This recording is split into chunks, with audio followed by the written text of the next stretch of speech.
Hello, everyone, and welcome to our webinar on dietary protein. So I'm thrilled to get this started and have you all here. We have Matt, my husband, is joining us on the other line as well. So we'll just give everyone a minute to get here. Want to extend a warm welcome to you, whether you're a parent and a caregiver of a child, or with type 1 diabetes, or just interested in learning more about protein. So we'll just give Matt a minute. We have everything up and ready to go, and suddenly his system froze. So we're just getting him back up online again too.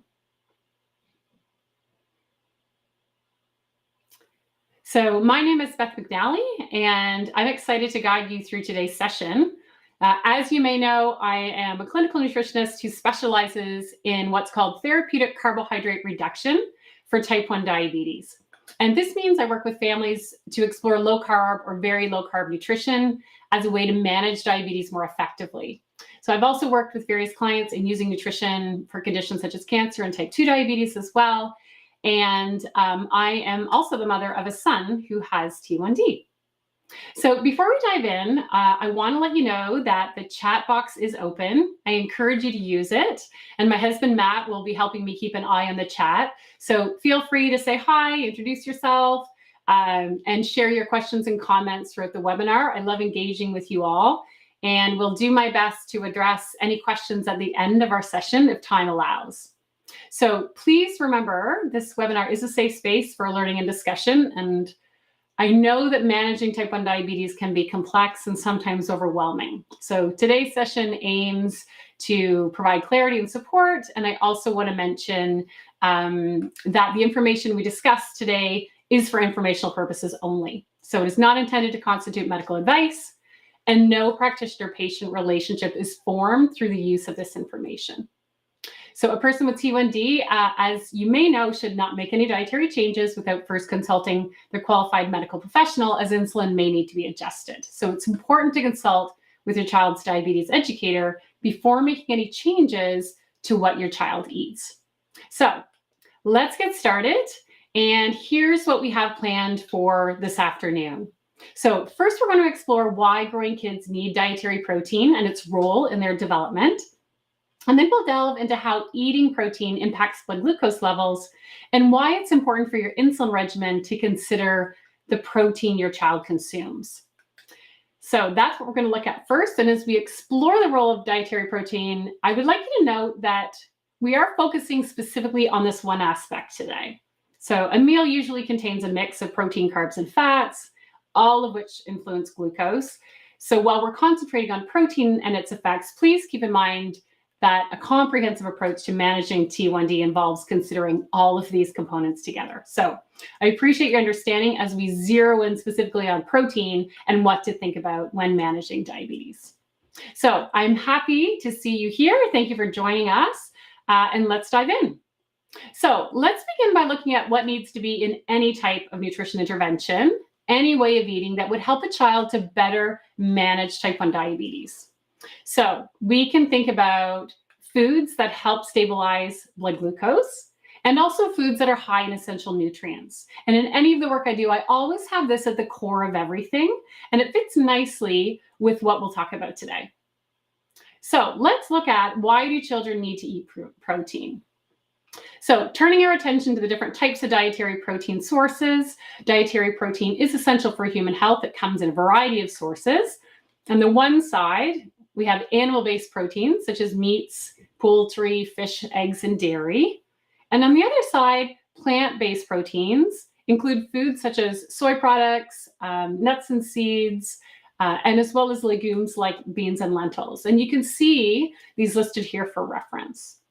Now, I'd like to make this interaction discussion a little more interactive and personalized. So I would love to hear from you. So could you please share in the chat with us, like, what is one of your child's favorite protein-rich foods?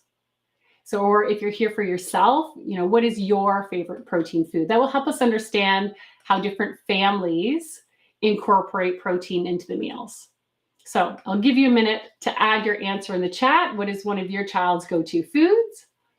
And as you're typing that in, I'll share that I texted my son Lachlan this question because he was at work and he says beef, 100% beef, all kinds.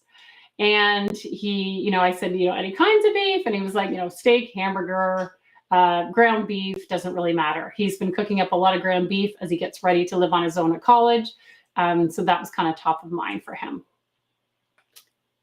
So now that we've explored some of the foods that we're using, let's dive deeper into why these protein sources are important and how they contribute to growth and development during the childhood and adolescent years. So when you eat protein foods, these foods are digested and broken down into molecules called amino acids. And there are 20 standard amino acids. And some of these amino acids are called essential amino acids. And essential amino acids are those that the body cannot produce on its own, and your child needs to obtain them in their diet. And non-essential amino acids, on the other hand, can be made by the body. And while they're still important, it's crucial for children to get enough essential amino acids through their food to support their growth and development. Now, as caregivers, we are lucky in that we don't have to worry about whether our protein foods have this certain amino acid or that certain amino acid, because nature does a fine job of packing in animal sources of protein, so you don't really need to wonder about this. Protein foods that contain all of the essential amino acids are animal sources of protein, beef, chicken, eggs, dairy, and there are also essential amino acids in plant-based sources of protein, such as seeds and nuts. However, they may not contain all of the essential amino acids in that one food. So if you are looking to eat plant-based protein sources, soy products contain almost every essential amino acid, and you can choose a variety of protein sources to meet your child's essential amino acid needs. And I want to share this because I think it can be helpful to understand how certain foods help our children grow properly, because there's a few really cool things that happen when our kids eat protein. So when our children eat adequate protein, this supports their growth and muscle development. Conversely, kids who don't eat enough protein can have impaired growth and lower growth hormone levels. So when a child eats protein, here's what happens in the body. It gets broken down into amino acids that enter the bloodstream. And increased amino acids in the bloodstream stimulate a release of a number of hormones responsible for growth.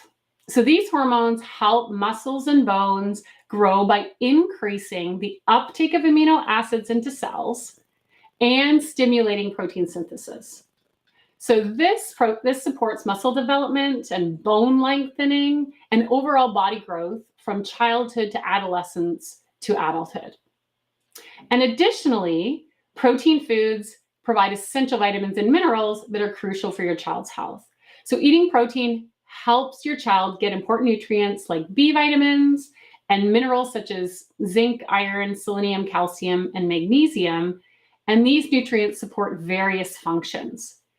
And what they support are things like bone mineralization, anemia prevention, muscle strength, and also immune system strength. And one thing that I think we often overlook, healthy neurotransmitter production for mental health and also for good skeletal health. So there's a lot going on when your child eats a steak, halibut, tofu, or chicken. And because we're trying to grow children here, ensuring that our children have all the essential amino acids and vitamins they need for the body to properly grow and develop and be strong, we rely on these protein foods to give them the resources they need. So you might also find it interesting that protein intake and exercise play important roles in stimulating growth hormone. So eating protein, as I mentioned, it increases amino acids in the bloodstream, which helps stimulate growth hormone. And additionally, activities like playing sports, running, biking, swimming also boost growth hormone levels. So for active children, this combination of exercise and protein is essential because their bodies need more protein to grow, build, and repair muscles and tissues and to aid in the recovery from the exercise. And I also want to mention one issue that I hear a lot from parents. Parents may also be concerned about what they've heard about dietary protein and kidney health or bone health. So following a 2015 Canadian Nutrition Society conference on protein nutrition, a review was published which stated that despite persistent beliefs to the contrary, we can find no evidence-based link between higher protein diets and renal kidney disease or adverse bone health. And in 2018, a meta-analysis provided further evidence. So there's no link that shows that higher protein intake somehow leads to declines in renal function in people that are healthy, or in those with greater risk for declines in renal function, such as those with type 2 diabetes. And I find this really important as a parent because it reassures us that dietary protein in our children's diet is unlikely to pose risks to their kidney or bone health. So this evidence allows us to focus more confidently on the benefits of protein for growth without undue worry about other long-term health complications. So back to protein. How many parents ask, like, how do I know if my child is eating adequate protein? Well, in the clinical world, we sort of make things a little complicated. So we have RDAs, and I have a slide on this. We have RDAs that have minimum daily intake recommendations, but really those are often focused on avoiding protein deficiency, and they were recommendations for people who are sedentary, not kids who are playing at recess and participating at sports and whose needs for energy and protein are high. So you may be wondering, if the dietary guidelines are inadequate, well, how much protein should my child be eating? So that's a great question. I feel that caregivers of kids with type 1 diabetes often have a lot on their shoulders. So I like to try to make things really easy. And we say, let's be practical here. Let their hunger guide them and you. So your role as a parent is to serve protein at meals for your child to eat. And your child gets to decide, how much food to put on the plate, how much protein to put on the plate, and how much food and protein to eat until they are satisfied, until they feel that they've eaten enough. So it's important to prioritize protein at meals and base your child's meals around protein foods to make sure they get enough to meet their needs, but there's no need to limit protein or to fear that your child is getting too much. So protein is satiating, and in children, their body will signal when they have eaten enough and they are satisfied. And I find that sometimes parents are astonished at how much protein their growing child can eat. So when my son was 16 years old and swim training, he would sometimes, I have this one day where he ate 238 grams of protein in a day, which is almost like 3.5 times the amount of the RDA. And other days, that very same week, he would only eat about 155 grams of protein a day. And that's about 2.2 times higher than the daily RDA for protein. And in some meals, he would eat more than 100 grams of protein in one sitting. So now he was highly active, but this gives you an idea of how much protein a highly active growing adolescent male may need. And children, they go through stages. Like sometimes they eat less, sometimes they eat more, and that is a normal pattern for growing children. So when parents come to me and are concerned about their child's growth trajectory, we explore together whether the child is eating enough food and getting enough protein. And we also explore protein intake across all meals, particularly at breakfast and at dinner, because people tend to have lower intakes of protein at breakfast and higher intakes of protein at dinner. So to start out, you may find it interesting that the first question I ask my clients is, how often does your child tell you they're hungry? So you may find that your child says this often to you, or maybe they don't, and you're not sure how hungry they are. And you can check in with your child occasionally and ask them directly, how often do you feel hungry? And when they share their response, you can probe further and figure out how to build in more protein and food into their daily schedule. So asking, well, what time during the day do you feel hungry? Do you feel you have enough time to eat at school? Do you feel you have enough in your lunchbox every day at school? Many of my clients are surprised to learn how often their child feels hungry and wish they had more to eat. And while it's normal to experience signs of hunger, such as, a slightly empty stomach or your stomach growling just before a meal, there are other signs, hunger signs to watch for. So if your child feels low on energy, is moody, or feels nauseous, these are important signals that they may not be eating enough. So paying attention to these cues can help you adjust their meals to better meet their needs and prevent these issues in the future. And especially in T1D, due to structured eating practices and the relationship with food that one develops, it can be helpful to help your child tune into their hunger cues. So children can feel really, really hungry by the end of the school day because between breakfast and the end of the school day, they haven't consumed enough food to meet their needs. And often in school, there's not much time set aside for children to properly eat. So protein foods are satiating, and they can help your child feel more satisfied for longer to meet their energy needs. So now I'd like to just take a minute and share an example of one family's experience in how they added in more protein-rich foods to help their child with T1D. So I worked with a family who was concerned about their 12-year-old son's growth. And although his weight for age and height for age growth patterns were in the normal range, they were lower than in previous years, which worried his mother. So after a food diary review and discussing the situation with the parents, I discovered that the family, they were night owls, and they enjoyed going to bed later in the evenings, and the mornings were a rush to get to school and work. So the boy often grabbed a snack for breakfast, running on the way to the bus, and the food diary revealed that he wasn't eating much for breakfast, particularly lacking in protein. And although he would have large dinners with adequate protein, evenings were also busy with sports and managing food and insulin and diabetes around 2 different activities each week. So when the parents asked their son about his hunger levels, he mentioned feeling hungry from about mid-morning at school until the end of the day and found it hard to concentrate in class. So he found school lunches were rushed, plus he had to make time for his insulin injection. So the child's nutrition problem involved inadequate energy and protein intake, which contributed to his persistent hunger throughout the day and may be affecting his lower growth patterns. And then the caregiver's issue was trying to manage a hectic daily schedule, which led to inconsistent meal timing and inadequate nutrient intake for the child. So to address these challenges and improve the boy's nutrition, a plan was needed. So by making strategic changes, and it's really important that the family feels like they're doable. So we aim to better meet his needs. So I could make all of the different protein-rich breakfast idea suggestions I can think of and suggest a meal plan. But if the meal ideas, they need to feel doable to the parents and the son. And they did find it hard to, we're night owls and we're not going to wake up super early in the morning and cook breakfast from scratch. So here's how the family approached the issue. First, they focused on breakfast. And we found meal ideas and recipes that lead with protein and that the son would eat. And the aim was to eat about 1/3 of the day's energy at the breakfast meal, including at least 30 grams of protein. So choose foods that can be prepared ahead of time and easily reheated was one of the keys to success for this family.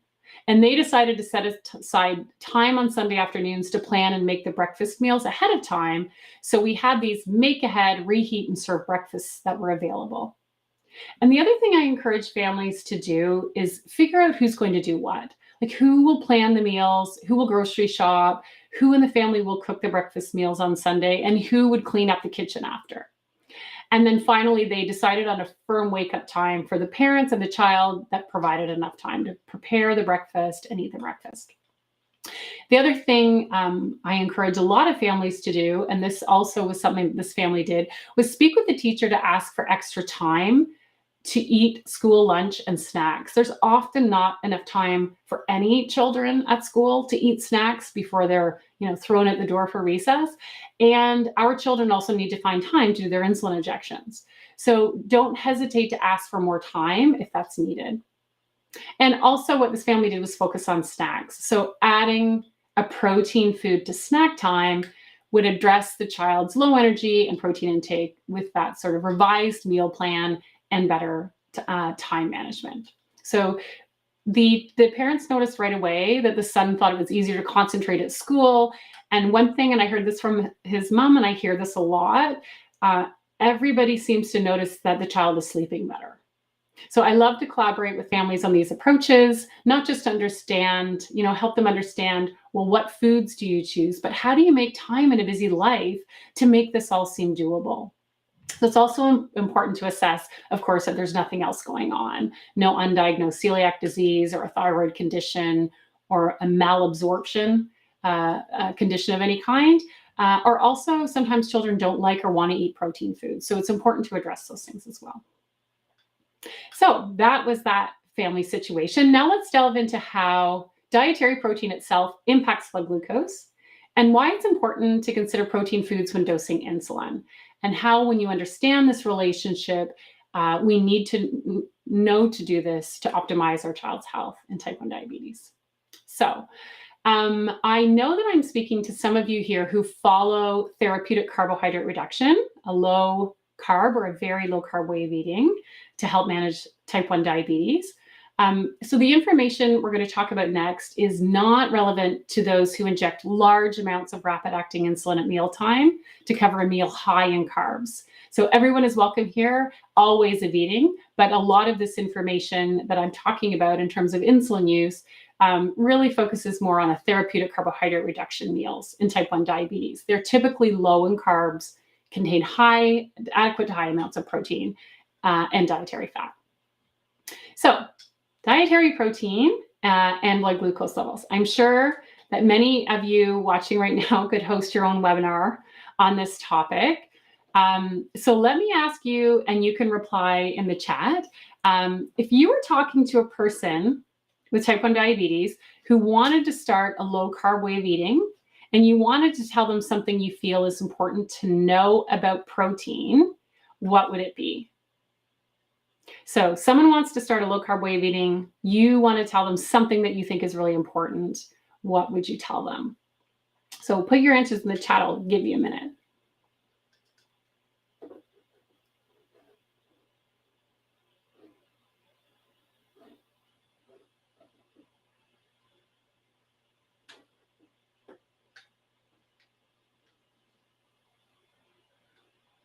Okay, so let's take a minute now, and we'll actually delve deeper into how dietary protein affects blood glucose levels and insulin response.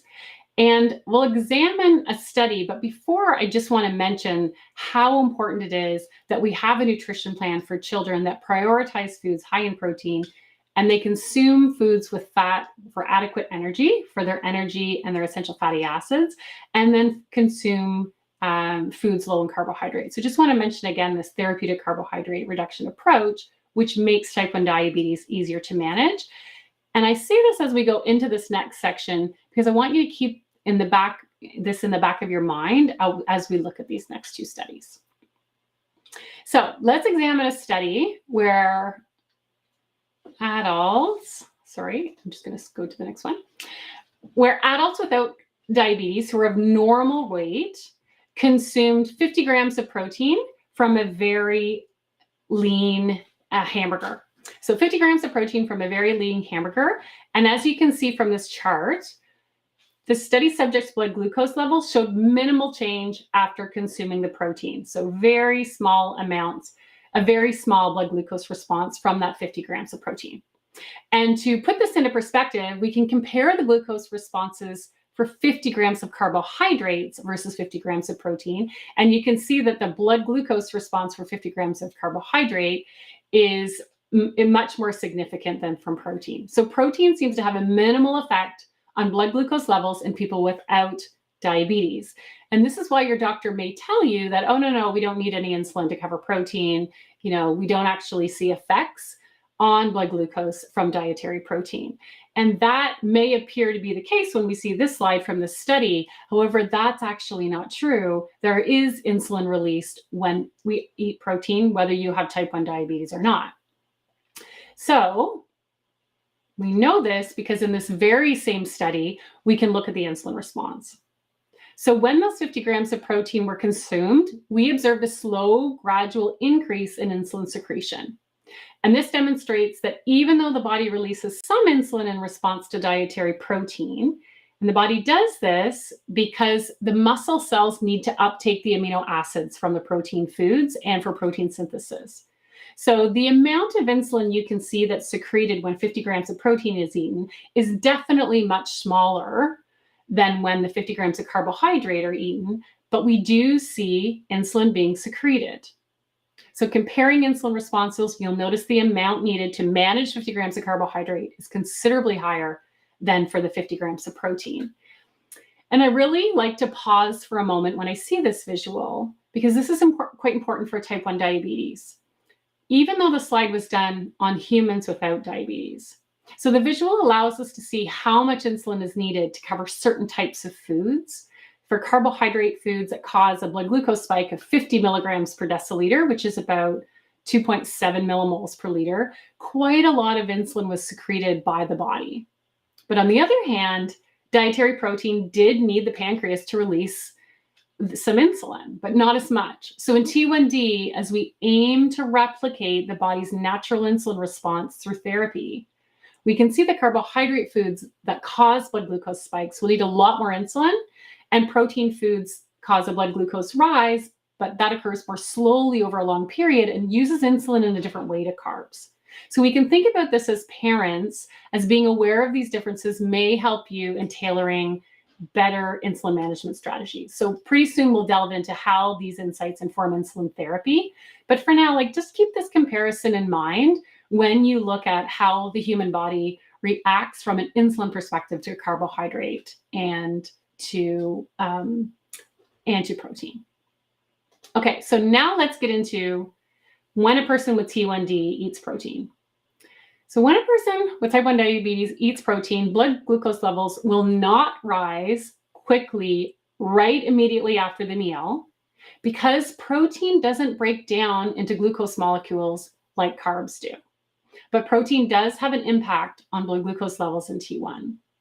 So in a unique study, which I'm showing you here, 27 individuals with T1D consumed drinks made from whey isolate protein powder, very different than typical protein sources like hamburgers or chicken. But importantly, no additional insulin injection was given to the study subjects that had type 1 diabetes to manage the glucose response, to this protein drink. So this visual is one we adapted from the study from Patterson et al. So the study aimed to observe the effects of protein alone on blood glucose levels. And when the participants consumed the 50 grams of protein, the blood glucose actually remained steady for about the first hour and a half, or about the first 90 minutes, as shown, you can see by the green line on the chart. But then after about the 90-minute mark, we see a gradual rise in blood glucose that continued slowly until the end of the study at the 5-hour mark. And then we don't know what happened because the study ended. So what happened to the blood glucose rise after that? It could have even been going on longer than 5 hours. But unlike carbohydrates, which rapidly increase blood glucose, protein has a delayed effect. So for people with type 1 diabetes, protein can cause a slow, gradual rise in blood glucose levels several hours after consumption. And this typically starts around the 90-minute mark post-meal and may lead to noticeable hyperglycemia 3 to 5 hours later. Now, this next slide I think you're going to find really interesting. I was lucky, I guess, or potentially unlucky enough to stumble on a protein rise in my own family on a school day last year. So this was not planned at all, but one day, Lachlan, in a rush to get out the door to go to school, Lachlan forgot to dose for breakfast one morning. He forgot to dose insulin. So he had a plate of bacon and 2 eggs. And at about mid-morning, I texted him at school and asked him if he'd forgotten to take his regular insulin for breakfast that morning. So he then corrected at school, and I took a screenshot of the CGM so I could include this as part of the session. So Lachlan eats breakfast around 7:30 each morning, and you can see from his CGM that his blood glucose levels started to rise around 9:30 a.m. So about, by the time he finished breakfast, about 1.5 to 2 hours after he ate breakfast. And then his blood glucose, because there was no insulin to cover that protein, continued to rise to about, in Canada, 11 millimoles per liter, which is about 200 milligrams per deciliter in the US, until his correction insulin set in and started to bring him back down into range. So you can see the slow gradual rise that occurs about 90 to 120 minutes after eating, like the earlier study we discussed. So this helps us to see how we need to consider the impact of protein on blood glucose levels and what our child's insulin needs are when they eat protein. So it's important to know what happens to blood glucose after your child eats protein, so you can have an insulin strategy that is able to maintain stable, normal blood glucose levels as close to normal as possible without causing hypoglycemia. Now, we have explored what happens to blood glucose when a person with T1D eats protein, and some people wonder about the why behind this. So understanding the mechanism of why blood glucose rises hours after consuming protein can get a little technical. So for now, I just want us to stay focused on the impact that protein has on blood glucose and the practical strategies we can use for managing this. But if you're interested in the more technical aspects, feel free to stick around at the end of the webinar and we can dive into those details and have a chat about it at the end. So now that we have a better idea of protein's effects on blood glucose levels, let's consider what the body's insulin needs are in T1D when eating protein. And again, I have a disclaimer before we dive in. Quick reminder, this information is for discussion. It's not a directive, and always consult your child's diabetes care team for tailored advice on an insulin regimen. So to implement any effective insulin dosing strategy, especially one for dietary protein, it's important to understand the time action profiles of the insulin you're going to be using. So this is a discussion beyond the scope of today's webinar. It is a topic that I teach in my parents program, as it is vital for every parent to understand the time action profiles of the insulin medications that they're using. It's really important. We need to know the onset. So when does the insulin start to work after it's been injected? What is the peak effect? When the medication has the greatest effect in the body? And also, what is the duration? Like, how long does that insulin medication stay active for in the body? So let's take a look at 2 insulin medications to see the time action profile of these insulins. So we are learning about what an appropriate insulin can be to cover dietary protein. And please just remember, we're examining only protein food. So we're not factoring in what else is in the meal in terms of other nutrients like carbs or fat. This is a simple analysis of what would a person's insulin needs be if they ate just protein.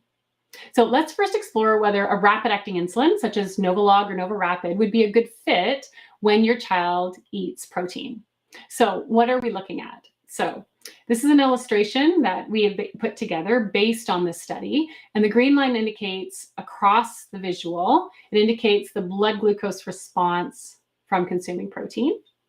And the dark blue arc is an illustration that represents the time action profile of the rapid-acting insulin. And along the x-axis here on the bottom, we see time in minutes. So the time tells us when the blood glucose starts to rise from the protein and when the rapid-acting insulin starts to work and when it peaks and stops working in the body. So just taking a minute, based on this time action profile of this rapid-acting insulin, you can see that it starts to take effect shortly after administration, and it starts to peak, meaning it has its greatest effect when the blood glucose level from the protein is just beginning to start slowly rising.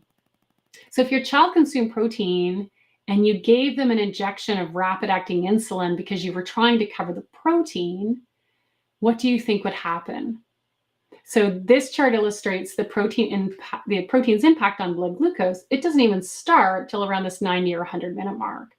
And the rapid-acting insulin's action starts and peaks already. So we would expect your child's blood glucose levels to go low right around here, because the rapid-acting insulin would activate during a time when the protein has no effect on blood glucose levels. So when you have this much insulin happening and this little of a blood glucose response, we're going to be seeing a hypo occur. So you would have to treat the low as a result. But then what happens in the hours that come after? So once the protein does have an effect on blood glucose, the strength of that rapid-acting insulin is waning. And this would result in that insulin not being able to cover it during this time, which would result in hyperglycemia hours after eating. So as such, using a rapid-acting insulin for a protein meal would not be appropriate, as it will lead to early hypoglycemia followed by late onset hypoglycemia.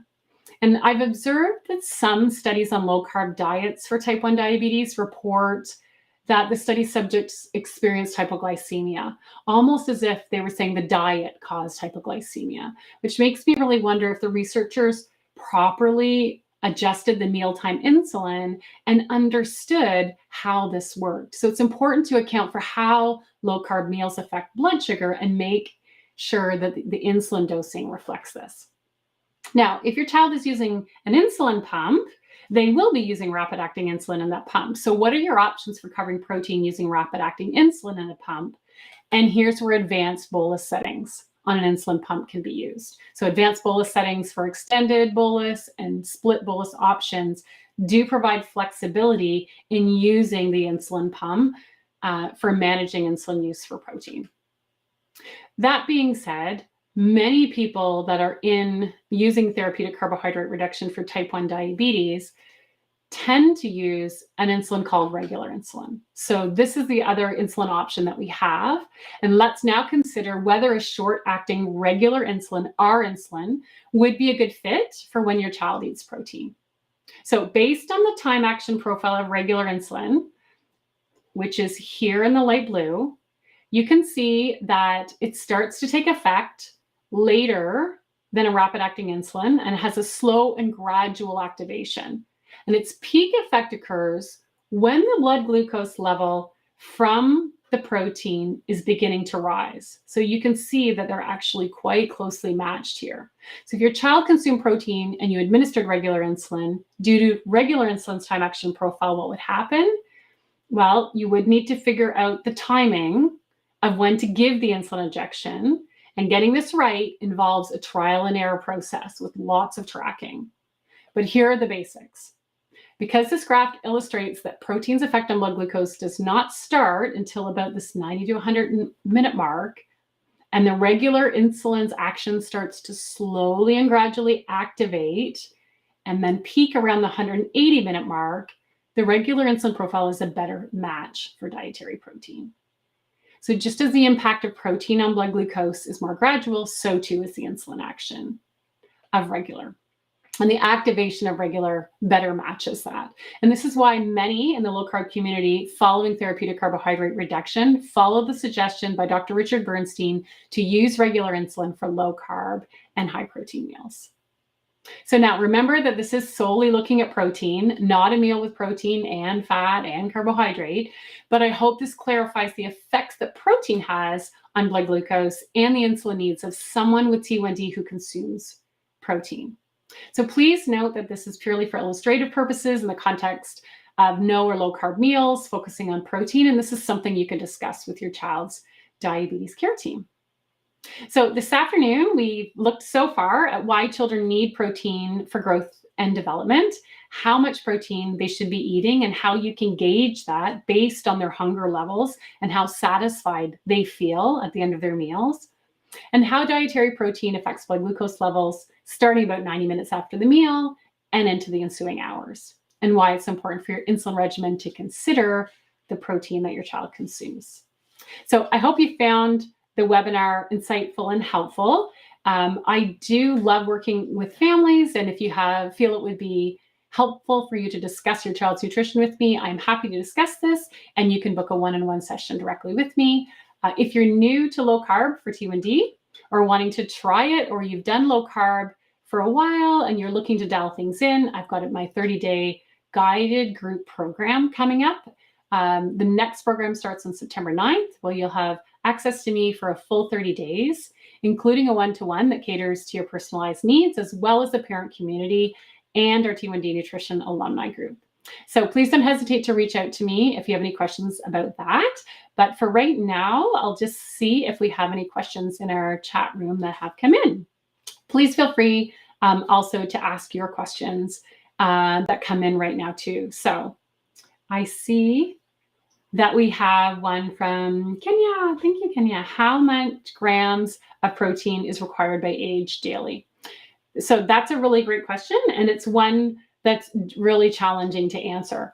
And that's mainly because we have the minimum RDA that's required. And oftentimes children need far greater amounts. And it also depends on their activity level. So that's why I went back to, we can use really practical means and say, is your child getting enough protein? By prioritizing protein and serving it at each of their main meals. And also we can also serve it in snacks if we are concerned that our child is not getting enough.